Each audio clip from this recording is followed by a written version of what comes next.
दिल्ली का आंदोलन तो थम गया, लेकिन सियासत की हलचल अभी थमी नहीं है। जिस मुद्दे पर विपक्ष महीनों तक सरकार को घेरता रहा, वही मुद्दा अब उसके हाथ से फिसलता जा रहा है। इस्तीफा आया, आंदोलन भी खत्म, लेकिन सबसे बड़ा सवाल तो यही है, विपक्ष का अब क्या होगा। राहुल गांधी की आक्रामक रणनीति, अखिलेश यादव की चुनावी तैयारी और केजरीवाल की पंजाब राजनीति की पटकथा, तीनों की सियासी गणित एक झटके में बिगड़ गई और आंदोलन की आग बुझते ही विपक्ष का सबसे बड़ा हथियार भी उसके हाथ से निकल गया। राजनीतिक समीकरण बदल गए और विपक्ष के सामने नई चुनौती खड़ी हो गई, जो आगामी चुनाव में पंजाब में, उत्तर प्रदेश में विपक्ष की हार का टर्निंग पॉइंट साबित हो सकता है। क्योंकि जब भी पूरे देश में यह नैरेटिव चलाया गया कि मोदी कमजोर हुए, मोदी ने जबरदस्त वापसी की और वापसी ऐसे कि 2024 के बाद देखिए पूरा देश जीत लिया। क्या एक बार फिर से बीजेपी कोई बड़ा खेला करने जा रही है? और राहुल केजरी अखिलेश के हाथ से बहुत बड़ा मुद्दा निकल गया। वीडियो लास्ट तक जरूर देखिएगा। धर्मेंद्र प्रधान का इस्तीफा, विपक्ष को जोरदार झटका, एक झटके में पलटा खेल। पंजाब यूपी में बीजेपी मजबूत। दिल्ली की सियासत में कई दिनों तक चला आंदोलन आखिरकार एक ऐसे मोड़ पर पहुंचा जिसने राजनीतिक गलियारों में नई बहस छेड़ दी। शिक्षा मंत्री धर्मेंद्र प्रधान के इस्तीफे के बाद सीजेपी ने आंदोलन खत्म करने का ऐलान किया। इसके साथ ही सवाल उठने लगे कि क्या विपक्ष के हाथ से उसका सबसे बड़ा राजनीतिक मुद्दा फिसल गया? क्या जिस आंदोलन को लेकर लगातार सरकार पर दबाव बनाया जा रहा था, वो अब अपनी असली मंजिल तक पहुंच गया? या फिर राजनीतिक लड़ाई का सिर्फ यह पहला अध्याय खत्म हुआ है? माना जा रहा है कि जब तक आंदोलन जारी था, तब तक विपक्ष के पास सरकार को लगातार घेरने का एक मजबूत मुद्दा था। संसद से लेकर सड़क तक सरकार पर सवाल उठाए जा रहे थे। लेकिन आंदोलन खत्म होते राहुल, अखिलेश और केजरीवाल को बड़ा झटका लगा। आंदोलन खत्म होने के बाद राजनीतिक समीकरण भी बदलते हुए नजर आ रहे हैं। सियासी नजारे में भी तब्दीली दिख रही है। हालांकि विपक्ष की मांग कभी पूरी हो ही नहीं सकती। ऐसे में आने वाले दिनों में यह देखना दिलचस्प होगा कि आंदोलन की समाप्ति के बाद राजनीतिक विमर्श किस दिशा में जाता है और क्या मोदी घायल शेर की तरह फिर से चुनाव में शिकार करेंगे। एक झटके में राहुल गांधी की सारी प्लानिंग फेल। राष्ट्रीय राजनीति में भी इस घटनाक्रम के असर को लेकर चर्चा काफी तेजी से हो रही है। राहुल गांधी पिछले कुछ समय से युवाओं, छात्रों और पेपर लीक को लेकर लगातार आवाज तो उठा रहे हैं। संसद के भीतर और सड़क पर भी उनकी कोशिश रही है कि सरकार को इन विषयों पर घेरा जाए और विपक्षी दलों को एक साझा मंच पर लाया जाए। लेकिन अगुवाई उसकी कांग्रेस करे, अखिलेश या केजरीवाल हाईजैक न कर पाए।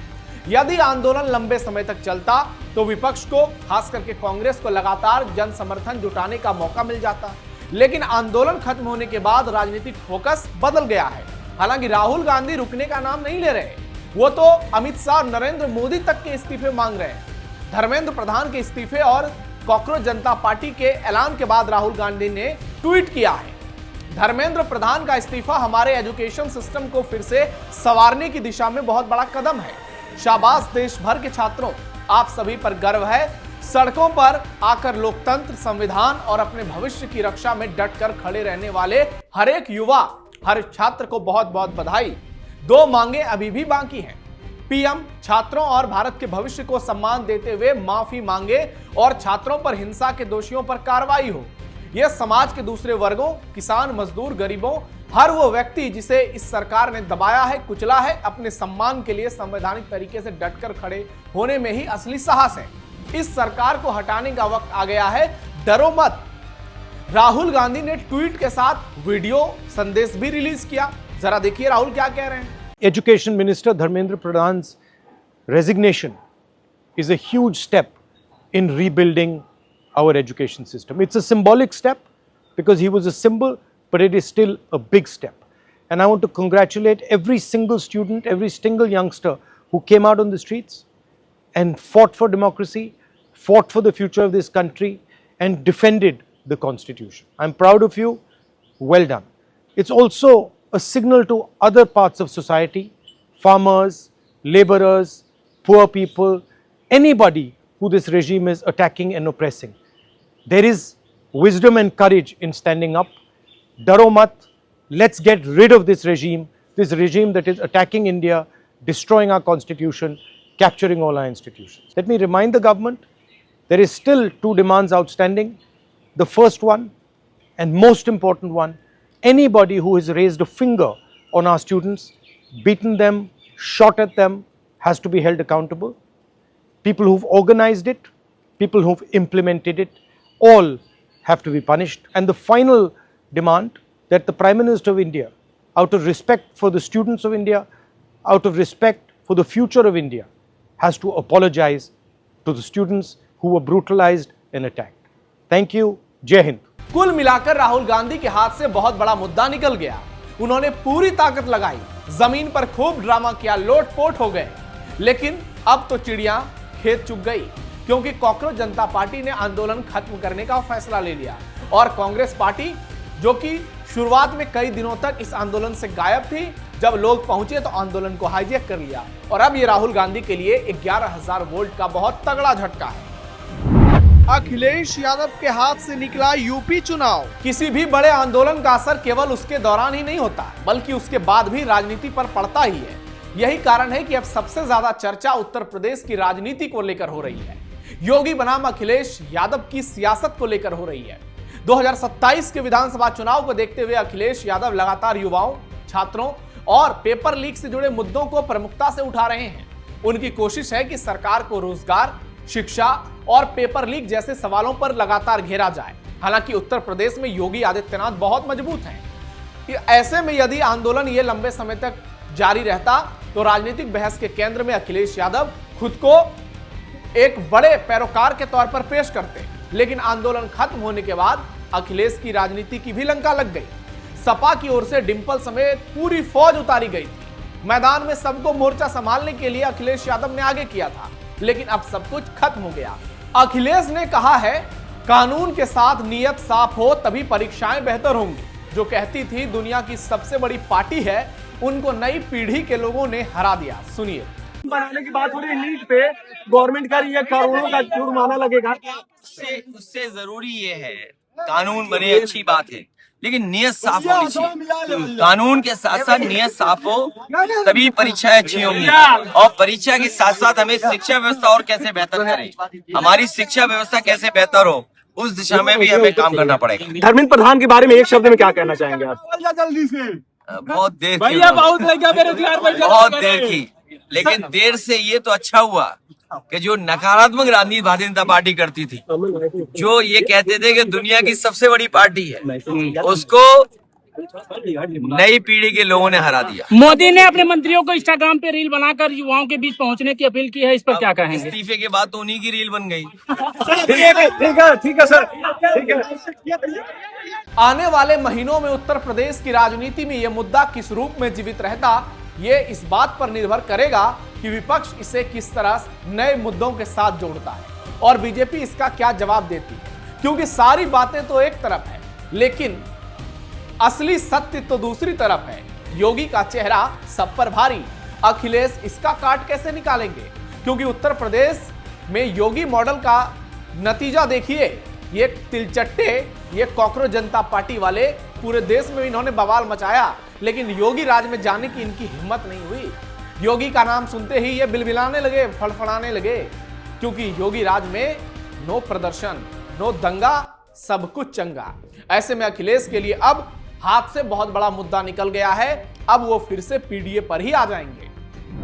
आंदोलन खत्म, केजरीवाल को 11,000 वोल्ट का झटका। अब सबसे दिलचस्प सवाल पंजाब और देश की व्यापक राजनीति को लेकर है, क्योंकि पंजाब बॉर्डर स्टेट है। अरविंद केजरीवाल लंबे समय से मोदी सरकार को घेर रहे हैं। पंजाब में उनकी सरकार है। केजरीवाल ने वीडियो जारी कर मोदी सरकार पर हमला बोला है और इसे लोकतंत्र की जीत करार दिया। पहले केजरीवाल का बयान सुनिए। हेलो एवरीवन, आप सबको बहुत बहुत बहुत बधाई। हमारे देश के युवाओं को, जेनजी को बहुत बधाई। बहुत खुशी की बात है, आप लोगों का संघर्ष रंग लाया। धर्मेंद्र प्रधान को अल्टीमेटली इस्तीफा देना पड़ा। ये पूरी डेमोक्रेसी की बहुत बड़ी जीत है। हमारे देश में लोगों का जनतंत्र से भरोसा ही उठ गया था। लोगों को लगने लगा था कि सरकारें सुनती नहीं है, जनता सरकारों के सामने चिल्लाती रहती थी, गिड़गिड़ाती रहती थी, हर चीज के लिए हम सरकार को हाथ जोड़ते रहते थे, पैर पकड़ते, सरकारें कभी सुनती नहीं थी। इतना बड़ा संघर्ष हुआ और अल्टीमेटली सरकार के अहंकार को झुकना पड़ा, जनता के सामने झुकना पड़ा। ये बहुत बड़ी जीत है, पूरे जनतंत्र की जीत है, डेमोक्रेसी की जीत है। और सरकार को भी अब समझ लेना चाहिए कि आपको जनता की सुननी पड़ेगी। ये डेमोक्रेसी है, democracy is by the people, of the people, for the people.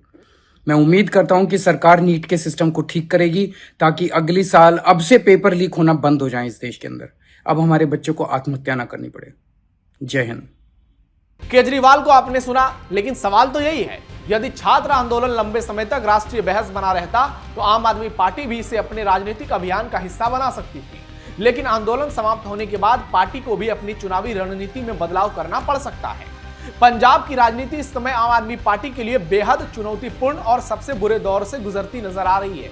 प्रदेश में सरकार के खिलाफ विपक्ष लगातार कानून व्यवस्था, नशे, किसानों के मुद्दे और प्रशासनिक फैसलों को लेकर सवाल उठा रहा है। इसी बीच अकाल तख्त द्वारा मुख्यमंत्री भगवंत मान के खिलाफ ऑर्डर जारी कर दिया गया है और उनको उस स्थिति में निकाल दिया गया है। पंजाब में लगातार आम आदमी पार्टी टूट रही है। राघव चड्ढा समेत कई सांसद बीजेपी में शामिल हो गए हैं। सरकार ने कांग्रेस जनता पार्टी की सभी मांगे मान ली है बीजेपी की, और अरविंद केजरीवाल के हाथ से बड़ा मुद्दा चला गया है, क्योंकि कहा जा रहा है कि इस पूरी कहानी के पीछे की स्क्रिप्ट केजरीवाल ने लिखी थी। केजरीवाल के ही ये चट्टे बट्टे दीप के गैंग थे और ये पहले केजरीवाल का मीडिया एडवाइजर भी था, केजरीवाल की टीम में काम करता था।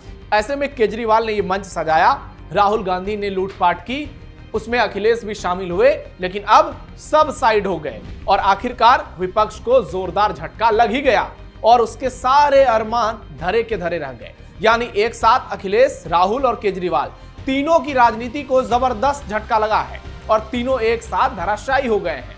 अब देखना यह होगा कि आने वाले दिनों में पंजाब और उत्तर प्रदेश के चुनाव में बीजेपी वापसी कैसे करती है, क्योंकि यह भी सच है कि जब जब मोदी को खतरे में बताया गया है तब तक मोदी और मजबूती से सामने आए हैं, और जब मोदी के साथ योगी का नाम जुड़ जाएगा तब सोचिए बीजेपी की मजबूती कितनी होगी। आपकी क्या राय है कमेंट बॉक्स में बताइए, और क्या आपको भी लगता है ये सरकार का जो फैसला है ये विपक्ष की राजनीति की धराशायी होने की टर्निंग पॉइंट है? कमेंट बॉक्स में अपनी राय जरूर दीजिए। फिलहाल के लिए इतना ही, धन्यवाद।